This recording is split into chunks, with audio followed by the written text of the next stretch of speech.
मेरा नाम सुमन है। मेरे भाई का नाम सत्यम है और भाभी का नाम वैदेही है। उनकी एक प्यारी सी 10 साल की बेटी है जिसका नाम पंखुड़ी है। वह स्कूल जाया करती थी। वह पढ़ाई में बहुत ज़्यादा होशियार थी और उसे खेल कूद का भी बहुत शौक था। वह एक समझदार लड़की थी। हर किसी की नज़र में बहुत अच्छी और हर काम को करने में सबसे आगे रहती थी। खानदान में भी उसे सब समझदार और दिमागदार कहते थे। लेकिन अब भाभी बहुत परेशान रहने लगी क्योंकि पंखुड़ी अब कोई काम नहीं करती। उसका किसी काम में दिल नहीं लगता। पढ़ने के लिए कहती तो वह रोने लग जाती थी। उसके बदले बदले व्यवहार को वह पिछले 15 दिनों से नोट कर रही थी। आज भी वह आकर सीधा कमरे में जाकर सो गई। जब भाभी कमरे में गई तो बहुत हैरान थी। वह कभी भी कपड़े बदले बिना नहीं सोती थी। फिर भाभी ने भी सोचा कि शायद थक गई है, इसलिए आते ही सो गई है। भाभी कमरे की लाइट ऑफ करके किचन में चली गई और खाने की तैयारी करना शुरू कर दी। खाना बनाते बनाते काफ़ी टाइम लग गए। उसके बीच में भाभी ने पंखुड़ी को 2-3 बार पुकारा था, लेकिन वह नहीं आई। इस बार भाभी को गुस्सा आया तो भाभी खाना मेज पर रखकर कमरे में आई।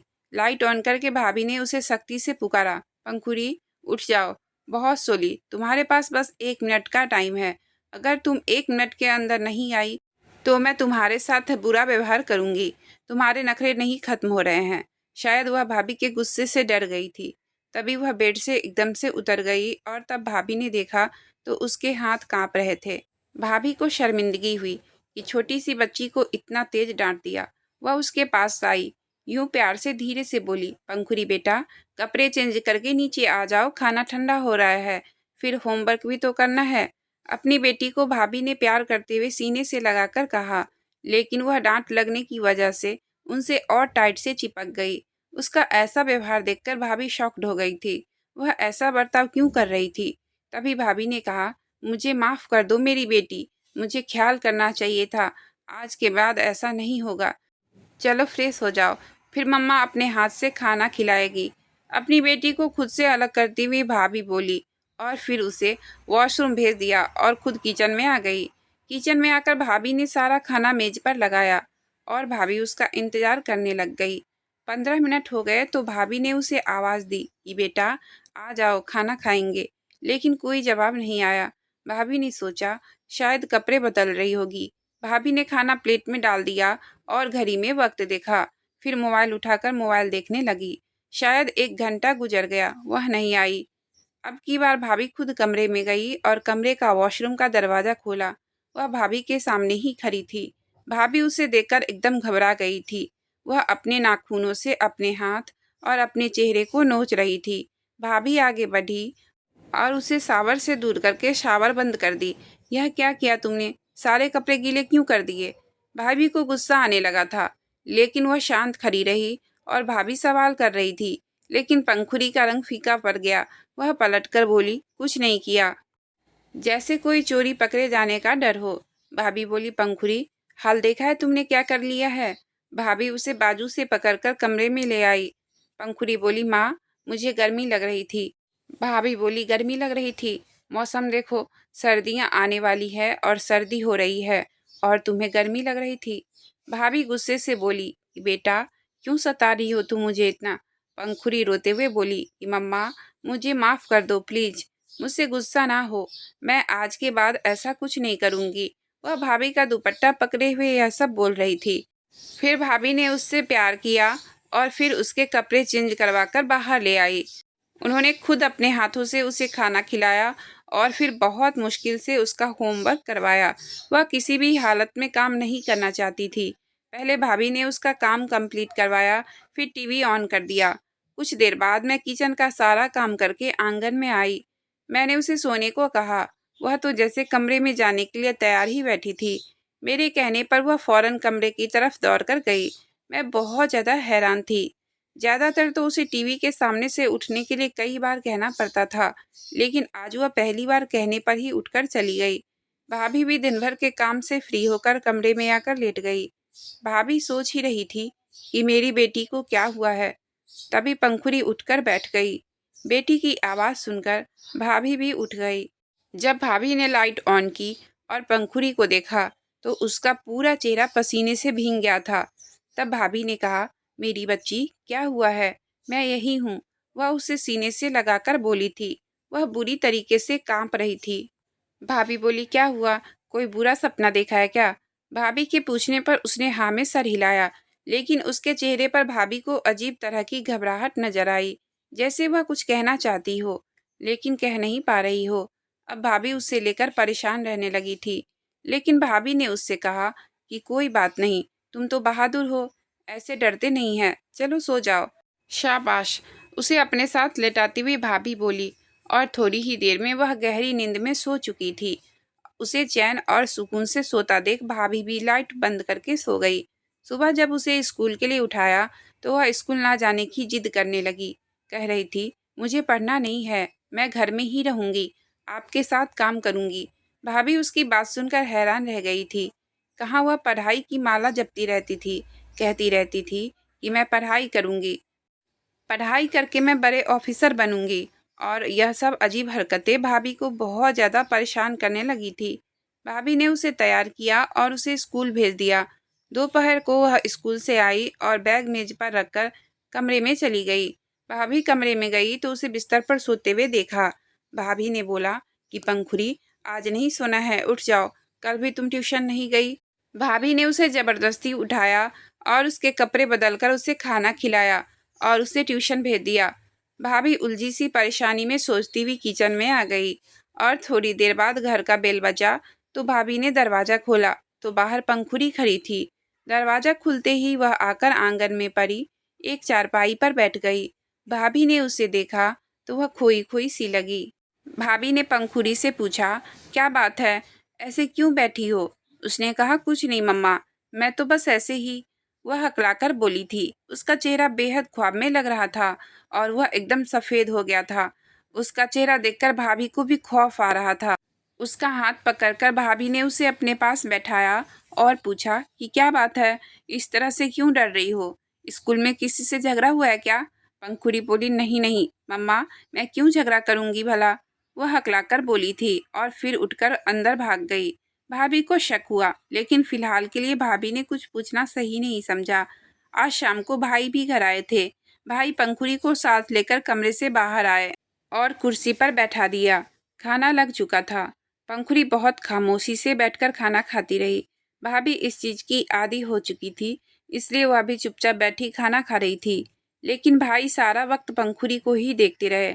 रात हो गई तो पंखुड़ी को सुलाकर भाभी बाहर आंगन में आकर बैठ गई और भाई भी वहीं बैठे बहुत ही गहरी सोच में डूबे हुए लग रहे थे। भाभी ने भाई का चेहरा देखते हुए पूछा कि क्यों परेशान लग रहे हो? उन्होंने कहा कि तुमने पंखुड़ी को देखा है, वह बहुत बदली बदली सी लग रही है और खामोश भी, हर चीज़ से दूर। भाभी ने कहा कि आप यूं ही परेशान हो रहे हो, दरअसल वह बड़ी हो रही है तो उसके अंदर कुछ बदलाव आ रहे हैं जो हमें ज़्यादा महसूस हो रहे हैं। भाभी ने उन्हें समझाने के अंदाज में कहा, लेकिन वह भाभी की बात से संतुष्ट नहीं लग रहे थे। भाई ने भाभी से कहा, तुम बात करो उससे, अगर कोई बात है तो वो हमें बताए। भाभी ने कहा कि अच्छा ठीक है, मैं पूछ लूंगी। भाई को तसल्ली देती हुई भाभी बोली थी, लेकिन सच में वह अंदर से खुद भी बहुत परेशान थी। माहौल को ठीक करने के लिए भाभी ने उनसे इधर उधर की बात करना शुरू कर दी। सुबह उन्हें दोबारा ड्यूटी पर जाना था। सुबह होते ही भाई दोबारा ड्यूटी पर चले गए और भाभी रोज की तरह कामों में बिजी हो गई। बेटी को स्कूल भेजा और बाकी सारे काम खत्म किया। आज फिर पंखुड़ी स्कूल से आई तो उसके यूनिफॉर्म पर दाग लगे हुए थे। भाभी ने उसे देखा और कहा कि कपड़े चेंज कर लो, मैं खाना लगाती हूँ। भाभी ने बहुत प्यार से कहा। वह सोच चुकी थी कि अब वह पंखुड़ी को प्यार से हैंडल करेंगी ताकि वह उन्हें खुद सच बता दे। कुछ दिन गुजरे और वह यूनिफॉर्म के गंदे होने का सिलसिला चलता रहा और भाभी चुप रही, क्योंकि वह चाहती थी कि पंखुड़ी नॉर्मल हो जाए, इसलिए वह उसके साथ बहुत अच्छे से पेश आती थी। एक दिन भाभी ने सोचा कि बस अब मैं अपनी बेटी से बात करूंगी। उसके घर आने का इंतजार किया। जब वह दोपहर में घर आई तो भाभी ने उसे खाना खिलाया और खाना खिलाने के बाद उसे कमरे में लेकर आ गई और उसे अपने सामने बैठा लिया और उससे कहा कि मेरी प्यारी बेटी, सच्ची बताओ क्या बात है, क्यों इस तरह डरी डरी रहती हो? मैं वादा करती हूँ कि मैं कुछ नहीं कहूँगी। वह कुछ देर तो भाभी को देखती रही और फिर बोलती चली गई। जैसे जैसे वह बोलती जा रही थी वैसे वैसे भाभी का हैरत से ठिकाना नहीं रहा। जब बात खत्म हो गई तब भाभी उसे देखी जा रही थी। वह अभी भी सर झुकाए बैठी रही। फिर एकदम भाभी को गुस्सा आया। अब वह और फट पड़ी। उन्होंने एक जोर का थप्पड़ उसको मारा कि क्या बकवास किए जा रही हो, मालूम भी है तुम्हें तुम क्या बोल रही हो, दिमाग खराब है तुम्हारा। वह गालों पर हाथ रखकर रोते हुए भाभी को देखती रही। भाभी बोलती चली जा रही थी, खबरदार अगर आवाज निकाला तो। भाभी ने सोच लिया था कि वह खुद स्कूल जाकर देखेंगी कि आखिर बात क्या है। इसलिए भाभी अगले दिन जल्दी काम खत्म कर जल्दी पहुंचकर सीधा पंखुड़ी की तलाश में गई। लेकिन वह वहां पर नहीं थी। उसकी क्लासमेट ने बताया कि वह उस क्लास में है, टीचर के साथ। भाभी उस क्लास में गई और बगैर नॉक किए दरवाज़ा खोल दिया और दरवाज़ा खोलकर देखा तो जो मंजर भाभी के आंखों के सामने था, उसने भाभी को अंदर तक हिला दिया, मानो जैसे पूरा आसमान भाभी के सर पर आ गिरा हो। वह स्कूल टीचर पंखुड़ी के साथ गलत काम कर रहा था। वह पंखुड़ी के बाजू में पड़ा हुआ था। भाभी के अचानक अंदर जाने पर वह एकदम बौखलाकर पंखुड़ी से दूर हुआ। वह और कोई नहीं, इंसान के रूप में छुपा एक दरिंदा था। आगे बढ़कर भाभी ने पंखुड़ी को उससे दूर किया और उसे अपने सीने से लगाया और उसे चूमा। उसके अंदर से वही बदबू आ रही थी, वही दागों की बदबू जो वह देखी थी। भाभी उस टीचर को जोर से थप्पड़ दे मारा। भाभी के चीखने से और ऊंचा बोलने से स्कूल के सारे टीचर्स इकट्ठा हो गए। उस वक्त उस टीचर को गार्ड ने बहुत ही मारा पीटा और पुलिस के हाथों जेल भिजवा दिया। भाभी अपनी बेटी के सामने बैठ गई और उसे सीने से लगाया। वह कांप रही थी और रो भी रही थी। फिर उन्होंने उसे खुद से अलग करते हुए उसका चेहरा चूमते हुए बोला, मेरी समझदार बच्ची, सब्जी तुम खुद गिराती थी ना यूनिफॉर्म पर। पंखुड़ी ने कहा, जी मम्मा, मैं खुद गिराती थी ताकि वह मेरे आसपास नहीं आ सके। मैं बहुत डरती थी। मैं कहती थी कि मुझे छोड़ दो, लेकिन वह मुझे धमकाया करता था। अगर मैं घर में किसी को बताऊंगी तो वह मुझे मार देगा। वह अपने कंधे को छूकर बोली कि वह मुझे यहाँ पर हाथ लगाता था। वह रोते हुए कहने लगी, मम्मा प्लीज़ मुझे बचा लो, मुझे यहाँ नहीं रहना, मुझे नहीं पढ़ना। भाभी के सीने से लगी हुई वह बोली जा रही थी। फिर अचानक से वह चुप हो गई।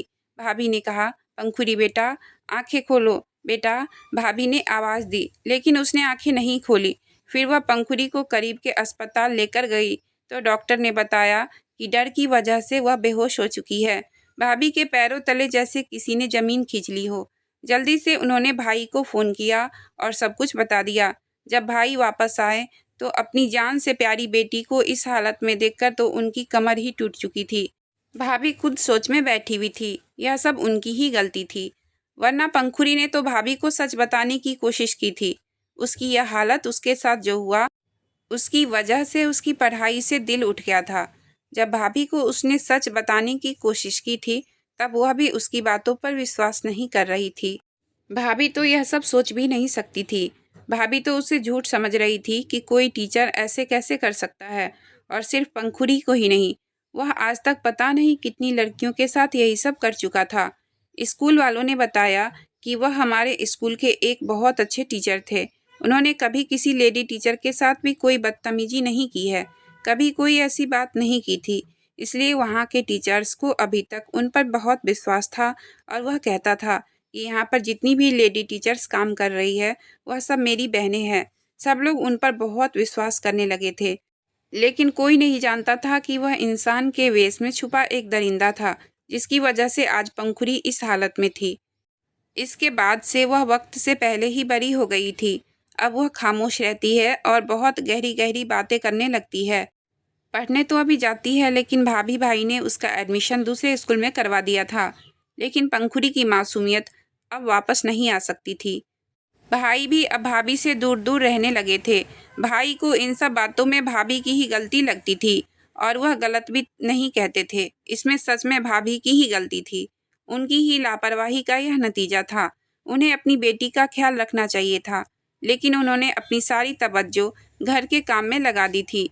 इसकी वजह से उनकी ज़िंदगी में यह कष्ट लिख दिया गया। वह दरिंदा अब जेल में अपनी सज़ा भुगत रहा है। हमें अपने बच्चों के सबसे करीब उनका दोस्त बनकर रहना चाहिए। हमें उनको सिखाना चाहिए कि ऐसी अगर कोई छोटी सी भी हरकत हो तो वह आकर हमें बताएं। हमें उनका माँ बाप नहीं, बल्कि उनका दोस्त बनकर रहना चाहिए। अगर आपको कहानी अच्छी लगी हो तो प्लीज़ वीडियो को लाइक और चैनल को सब्सक्राइब करें। आपका बहुत बहुत धन्यवाद।